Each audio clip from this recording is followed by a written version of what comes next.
चर्चा को अब मेरा ख्याल अगले पड़ाव में ले जाते हैं। एक, पुतिन की गिरफ्तारी, और दूसरा ये जो पूरा आईसीसी का घटनाक्रम है, अंतर्राष्ट्रीय आपराधिक न्यायालय, जो पता नहीं एक न्यायालय है पर लोग उसे मानते नहीं हैं, अदालत कुछ इस तरह की इसकी स्थिति है, फिर भी अक्सर वारंट वगैरह जारी करता रहता है। तो थोड़ा सा यही समझेंगे कि क्या पुतिन गिरफ्तार हो रहे हैं। एक बात, अलास्का के बारे में एक दिलचस्प जानकारी और दे दें। रशिया का यहाँ कई शताब्दियों तक यहाँ पर रशिया का कब्जा रहा है। रशिया ने ही इस पूरे इलाके को बसाया और बाद में ये पूरा हैंडओवर किया गया किसको? अमेरिका को। अमेरिका का ये स्टेट बना है, तो रशिया का इससे इतना गहरा कनेक्शन है। अलास्का इसी वजह से चुना गया है, और रशिया और अलास्का इसकी दूरी है तकरीबन 55 मील के आसपास की। तो शायद ये वजह है कि इससे बड़ी मुफीद जगह माना गया। शुरुआत में नहीं बताया जा रहा था, ट्रंप ने ये बताया कि भैया हम अलास्का में मिल रहे हैं। खैर, तो पुतिन की गिरफ्तारी और आईसीसी, दो ये बिल्कुल। पहले तो ये समझना होगा कि वारंट जारी क्यों किया। आईसीसी ने पुतिन के खिलाफ वारंट जारी इसलिए किया है क्योंकि जो आरोप के बारे में हम लोग पहले बात कर रहे थे कि जो यूक्रेन का शर्त है कि भाई जो यूक्रेनी बच्चे हैं रूस में उसको वापस किया जाए, तो कुल जमा 2 आरोप लगे हैं पुतिन पर। वो पहला आरोप यह है कि युद्ध अपराध, और दूसरा है कि यूक्रेनी बच्चे रूस में एक तरीके से अवैध तरीके से लेके जाए गए हैं, तो उसको वापस करना। तो इन दोनों आरोपों पर वारंट जारी किया है आईसीसी ने, और ये वारंट जो जारी हुआ है वो 2023 में जारी हुआ है। लेकिन ये 2023 से 2025 के बीच में पुतिन का जो है वो कई दौरा विदेश का हो चुका है, चाहे फिर वो चीन हो, चाहे वो मंगोलिया हो। मंगोलिया का बात इसलिए हम कर रहे हैं क्योंकि मंगोलिया जो है वो आईसीसी का सदस्य है। इसके बावजूद वहाँ पर पुतिन की गिरफ्तारी नहीं होती है।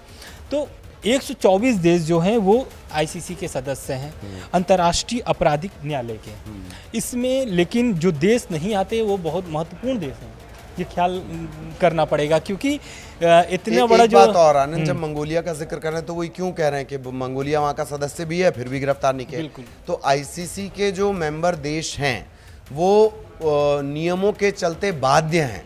अगर कोई इंटरनेशनल क्रिमिनल है, आईसीसी ने उस पर वारंट जारी किया है, तो ये उस देश की नैतिक नहीं कानूनी जिम्मेदारी बनती है, लीगल जिम्मेदारी बनती है, लीगल रिस्पॉन्सिबिलिटी है कि उस इंटरनेशनल क्रिमिनल को या वांटेड को, क्रिमिनल नहीं बोलना चाहिए, उस इंटरनेशनल वांटेड को अरेस्ट करना ही करना है। इसी को आप थोड़ा और डिटेल में समझेंगे, लेकिन कई बड़े देश इसके मेंबर ही नहीं है। बिल्कुल, उसमें जो वो है अमेरिका, चीन, रूस, भारत, इजराइल, म्यांमार। तो इसमें 3 बड़े जो देश हैं, 4 बड़े जो देश हैं वो हैं अमेरिका, चीन, रूस, भारत, इजराइल। ये जो देश हैं इसमें शामिल ही नहीं है। तो जो पहला इस वारंट के बाद जो पहला दौरा था रूसी जो राष्ट्रपति हैं पुतिन, उनका दौरा था मंगोलिया का। मंगोलिया जाते हैं, वहाँ पर उस जगह पर एक तरीके से वहाँ पर वर्षगांठ मनाया जा रहा था, 50वीं वर्षगांठ था मंगोलिया में, उसमें वो शामिल होने गए थे। लेकिन माना ये जा रहा था कि मंगोलिया में वो गिरफ्तार हो जाएंगे, लेकिन वहाँ गिरफ्तार होते नहीं हैं। क्यों? क्योंकि मंगोलिया से जो संबंध है रूस के, वो आर्थिक भी है, और एक तरीके से आप देख सकते हैं कि मंगोलिया का एक रूस ने ऐसे समय पर सपोर्ट किया है, साथ दिया है, जहां पर मंगोलिया को खास करके ज़रूरत था। जैसे कि उदाहरण यूक्रेन को अभी ज़रूरत है, जो अमेरिका साथ दे रहा है, खास करके भारत भी साथ दे रहा है। प्रधानमंत्री मोदी से जो बातचीत हुई थी अभी पुतिन से, उसमें पीएम मोदी ने पहले से जो कहते आ रहे हैं वही बात उन्होंने फिर दोहराई। उन्होंने कहा कि हमेशा युद्ध का जो समाधान है वो बातचीत से ही निकलेगा, आप युद्ध करके बातचीत नहीं निकाल, उसके जो निर्णय है उसका आप नहीं निकाल सकते हैं। फिर से हम लोग आ जाते हैं आईसीसी पर। दरअसल जो पुतिन है उनका चीन दौरा हुआ, सऊदी अरब का दौरा किए, यूएई का दौरा किए, मंगोलिया का दौरा किए। यहाँ पर उनका कहीं भी कोई भी गिरफ्तारी नहीं होती है। क्यों? क्योंकि रूस में वो दौरा जब किए थे तो रूस सदस्य ही नहीं था आईसीसी का। अभी 2025 में के लास्ट में वो भारत के भी दौरे पे आने वाले हैं पुतिन, जो कि भारत भी आईसीसी का सदस्य नहीं है। इसकी पुष्टि अजित डोभाल ने कर दी है, और उन्होंने बता दिया है कि 2025 के लास्ट में पुतिन का भारत का दौरा होने वाला है। अब खास बात ये हम लोग को ध्यान देना होगा कि आईसीसी जो क्रिमिनल कोर्ट है, एक इंटरनेशनल क्रिमिनल कोड है, उसने जो वारंट जारी किया है, तो ये गिरफ्तारी का संभावना जो जताया जा रहा है अलास्का में, क्या वो हो सकती है या नहीं हो सकती है। दरअसल जो अलास्का है वो भी अमेरिका में है, तो वहाँ पर भी गिरफ्तारी की संभावनाएं जो हैं एकदम ना के बराबर है, एक तरीके ख़त्म ही है, क्योंकि अमेरिका भी सदस्य नहीं है आईसीसी का। तो कुल जमा ये है कि स्पष्ट, क्योंकि अभी पिछला वाला वीडियो जो पब्लिक हुआ था आपका, तो उसमें कई व्यूअर्स जो हैं वो कमेंट्स कर रहे थे कि आईसीसी जो वारंट जारी किया है, तो वो क्या इस बैठक में गिरफ्तार हो सकते हैं पुतिन। तो इसका हमको लग रहा है कि व्यूअर्स को स्पष्ट हो गए होंगे कि गिरफ्तार होंगे या नहीं होंगे। बिल्कुल, इसका एक एग्जाम्पल तो आप ही ने, जैसे जो ब्रिक्स शिखर सम्मेलन है, ब्राजील चूंकि मेंबर भी है, हाँ। अरेस्ट तो वहाँ पे भी हो सकते थे, पुतिन उसका भी तो रास्ता निकाल लिए, वो वीडियो कॉन्फ्रेंसिंग से जुड़ गए। बिल्कुल, और वहाँ पर एक तरीके से वो न जाने का परहेज ही किए, क्योंकि वहाँ पर प्रधानमंत्री मोदी अभी शामिल हुए थे उस बैठक में। बिल्कुल। तो इस तरह से पुतिन गए नहीं हैं, और भी उनके दौरे हैं, और अब एक फाइनल कमेंट ले लिया जाएगा। फाइनली इसे कैसे देखा जाए, हाई प्रोफाइल मीटिंग्स हैं और सीधा इसका असर आप पर पड़ेगा। अब एक फाइनल कमेंट कि ये जो 15 अगस्त को होने जा रही है ट्रम्प पुतिन मुलाकात, वैसे मुलाकात ही बड़ा हैरान करती है, जिससे युद्ध के चलते, मैं कह रहा हूँ ना कि शुरुआत में भी हमने कहा कि जिससे युद्ध चल रहा है वो इस चर्चा का पार्ट ही नहीं है। यूरोपियन यूनियन भी यही कह रही है। यूरोपियन यूनियन ये भी कह रही है कि युद्ध के दम पर अंतर्राष्ट्रीय सीमाओं को नहीं बदला जाना चाहिए, क्योंकि रशिया की कोशिश ये कि जिन इलाकों पर उसका कब्जा है वो उसे मिल जाएं, मिले रहें।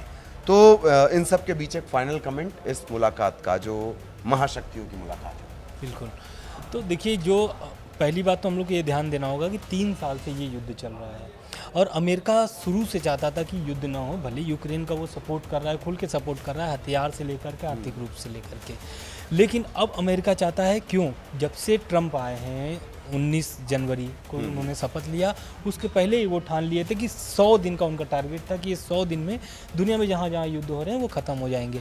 हम लोग को देखने को भी मिला कि इजराइल में, जो इजराइल गाजा का युद्ध था, इजराइल हिजबुल्ला से युद्ध था, इजराइल हमास से युद्ध था, लगभग सभी जगह पर सीज़फायर हुए, लेकिन रूस यूक्रेन का जो मामला था वो अभी तक चलता ही आ रहा है नियंत्रण, और एक तरीके से 100 दिन का जो टारगेट था वो कब का बीत भी गया। अब ट्रम्प चाहते हैं कि जो वो वादा किए थे लोगों से उसको पूरा किया जाए, तो ट्रम्प कोशिश में यही है कि जो युद्ध चल रहा है, युद्ध विराम हो जाए, ख़त्म हो जाए, और जो अभी एक तरीके से भारत पर जो 50% का जो टैरिफ लगाया गया है, इसी के आड़ में लगाया गया है कि भाई रूस से आप तेल खरीदते हो और तेल खरीदने वाले देशों पर टैरिफ लगेंगे, चाहे वो ब्राज़ील हो चाहे फिर वो भारत हो। तो भारत पे जो 50% टैरिफ लगा हुआ है, तो हो सकता है 15 अगस्त की जो बैठक होने वाली है पुतिन और ट्रम्प से, इस बैठक के बाद, क्योंकि 27 अगस्त से 25% टैरिफ भारत पर जो लागू हो जाएंगे, तो हो सकता है कि इस बैठक के बाद वो लागू न हो, या फिर ट्रम्प बहुत सारे फैसले बदल भी देते हैं। हो सकता है इस बैठक के बाद ट्रम्प फैसले बदल भी दे। क्यों? क्योंकि अभी चीन पर जो टैरिफ लगे थे उसको फिर से वो बढ़ा दिए हैं।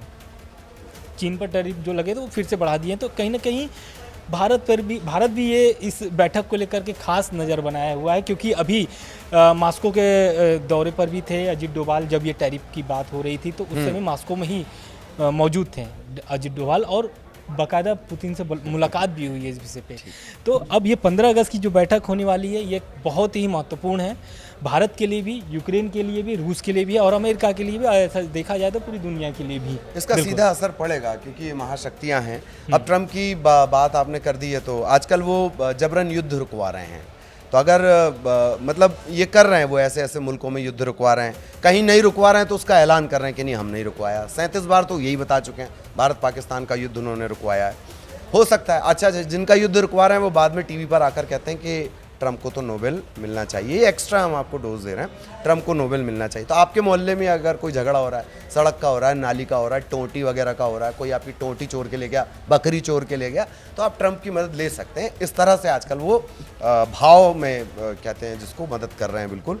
तो खैर, ये चर्चा यहीं पर ख़त्म करते हैं, और आगे भी इससे जुड़े अपडेट आप तक पहुँचाएँगे। नमस्कार।